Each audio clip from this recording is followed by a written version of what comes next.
Hey guys, so welcome to class 4. The first two classes we learned about don't think, see. We learned about the two ways of seeing in the moment and seeing in your imagination. And we learned that the root word of imagination is image, and image is a picture. So when you're using your memories, you're seeing them in your mind as inspiration when you don't know what to write about. It could be something you did this week or at any point in your life. And you're seeing them as images, moving images.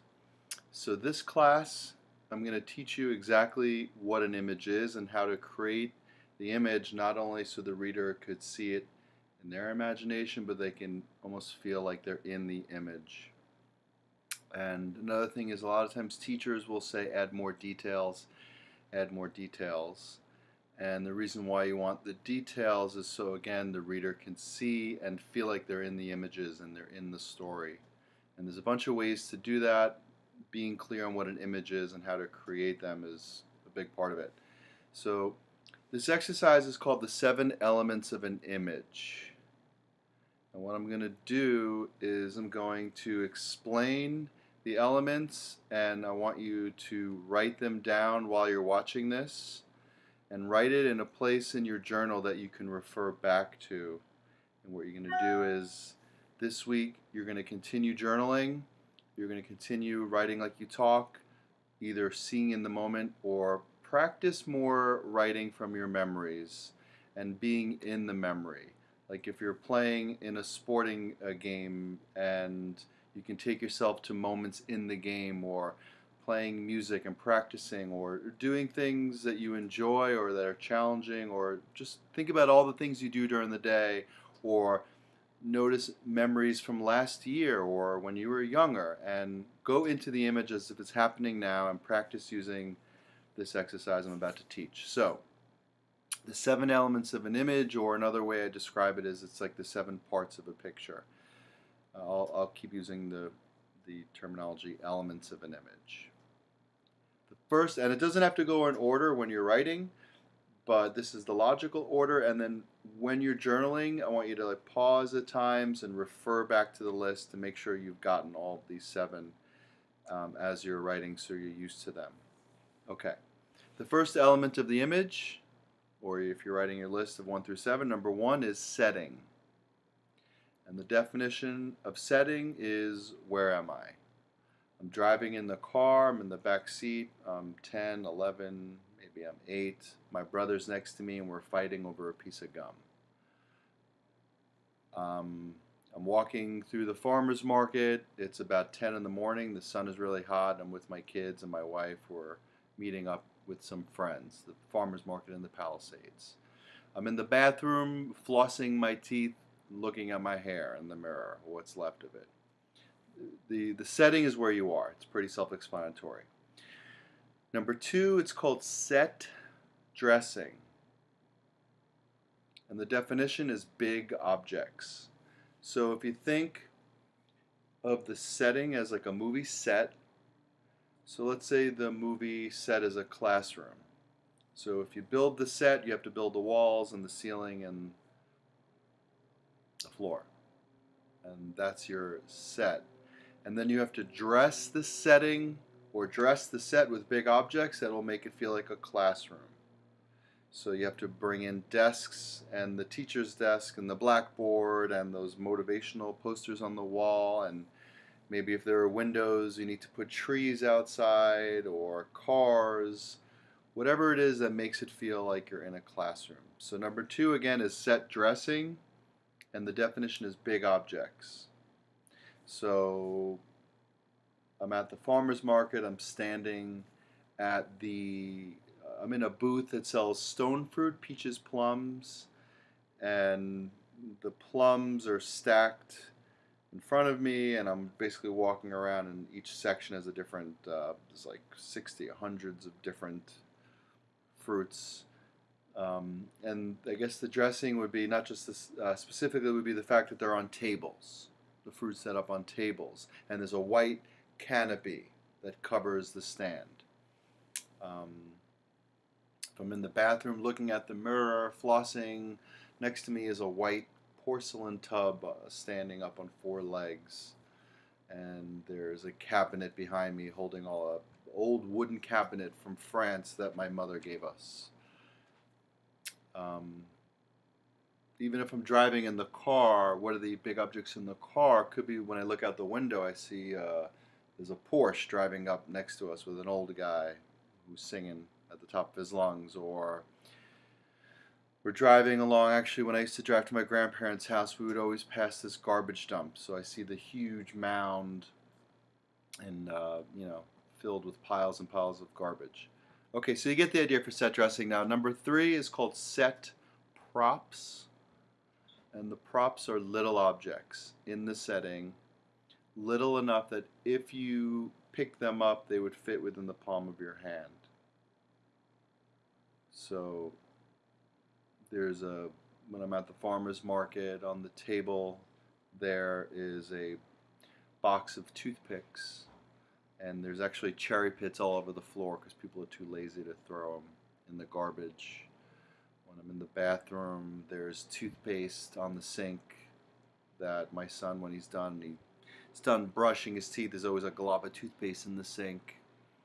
In the car with my brother, we're literally like tussling over baseball cards and the gum, the pink little rectangle of gum that comes in the back of the baseball cards. I don't know, do they still have that? So that's set props. It could be crumbs or like a booger or something small. Oftentimes it's the little things that you're describing that make the whole picture feel real and, again, authentic. The fourth part of the picture is called mood. Now, we all know what mood is. Mood is feeling. We're not talking about your mood or the mood of anyone that you're writing about. We're talking about the mood of the setting. What does that mean? It means you walk into a room and there's a vibe, there's a feeling, there's an energy you get. Walk into grandma's house and you smell cookies baking, and you hear grandpa laughing in the kitchen, and you hear your cousins in the other room. Everyone's screaming and laughing and playing games, and the sun is coming in through the curtains. So you get a certain mood when you walk in there. Certain feeling in grandma's house. When you're walking down an alley at night, you get lost, you turn down this alley to find your way back home, and it's pitch black. And in the middle of the alley, you hear someone crying or whimpering in the distance, maybe behind a dumpster, and it smells like garbage. So not a pleasant mood in that, a scary, gross kind of feeling in that setting. Every setting has a mood. And the way you describe the mood so the reader could almost experience it themselves is you describe any of the 5 senses.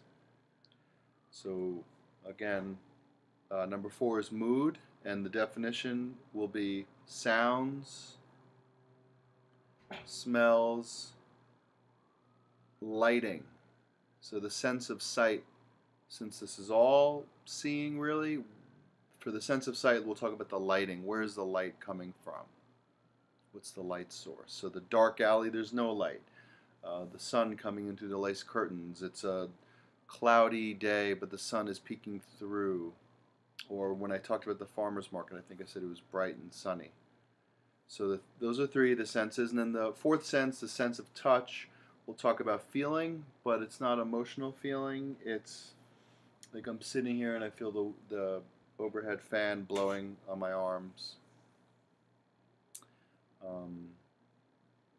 Playing sports, you feel the sweat dripping down your back. So feeling. And then number 5 is taste. Taste is a little harder to convey the mood, although there's ways you can do it. But most important are the sounds and the smells, and where the light is coming from, that's going to really create the mood and give the reader a sense almost like they're there. So number 5 is character. And the definition of character, it's physical description. So I'm playing basketball and I'm on offense and I'm facing up to this guy and he's right on me. Okay, fine. So there's a guy and there's me. We got at least two characters. He's like 6'3". I'm 5'8". I'm still in high school. He's 6'3". He's already got a mustache. He's got a big white kid, but like a big afro, long, strong arms. He's literally got a tattoo says "Mom" on his arm. The guy is really scary. Okay, so the character, if it's just you sitting in a room, or if there are other people or anything alive in what you're writing about. So if it's a pet, an animal, that would be a character. It's something alive. And you want to do physical description, so you want to describe something about its body. And by body, I mean starting from the hair, the face, the whole body down to the feet, the color of someone's skin, their race, thin, fat, especially if you can, the face and the hands will tell you a lot about someone in a short amount of time. He's got crooked teeth and narrow, beady eyes, and his fingernails are all chewed up. He's got calluses on the palms of his hands. So number 5 is character. Number 6 is clothing and accessories. You could just write down clothing. It's basically what your character is wearing. And you know, everyone has a different way of wearing their clothes and what they wear and how it looks, but just to keep it simple, any item of clothing. He's wearing jeans and with a rip in the knee, or a loose t-shirt, or perfectly pressed suit, whatever it is, you get it. It's basic. And then number 7 is commentary. The root of the word commentary is comment. And the definition of commentary is thoughts and opinions and feelings. So the first 6 parts of the picture are the actual image. It's the actual image itself. You're looking at it. And now number 7, you're giving us your comment on what you're seeing and experiencing. So it's the thoughts and opinions running through your head, otherwise known as inner dialogue. If you haven't heard that, that's a term, inner dialogue, and your feelings. And you don't have to write, oh, this is a nice place, I think. I'm feeling happy. You don't have to be that literal. You could just be basically writing down the thoughts in your head. I love being at the farmer's market. I have so much to do today. Ugh, I gotta do that video later. Whatever, relax, just enjoy it. My wife's being nice to me today. I'm really happy. She's been going through a lot lately. I really love her. Like, you know, your mind goes off in random places all the time, so capture some of that randomness. It's basically like your typical journal entry stuff. It's the thoughts and feelings. So that's the lesson. And if there's anything unclear about this, just text or email me. And to give you an example, just from like beginning to end, I'll imagine I'm journaling out loud. So I'm sitting in my bedroom doing this video because it's the only quiet place in the house, and the this computer video thing, it's resting on my white bed, our white bed, and the sheets are all over the place because the kids were jumping earlier. And I'm staring at an armoire that my mother-in-law gave me. It's missing the key, and the breeze is blowing in through the open windows. It's kind of a heat wave outside, but because the shades, the white shades, are drawn down, it's keeping the light out. It's pretty dark except for there's a little light in the corner. And if that breeze feels amazing, there's also an overhead fan. And I'm sitting here in shorts, and I'm looking a little skinnier, or feeling a little skinnier than usual, because I've been eating well and running in the mornings, and I'm wearing shorts and a t-shirt, and I really love doing these videos. It makes me happy. I love talking. It gets me out of my head. I have to do some financial reports later for my family budget. Ugh, I don't really want to do it. Just do it. Get it done. You'll feel better afterward. So I think that had all the elements in that. And that's just me sitting in the room. And I want to encourage you guys, again, not to only write about what you see in front of you, to start breaking into your memories, and experiencing that, so it doesn't feel like you're always just writing about what's in the room. That's just a jumping off place if you don't know what to write about.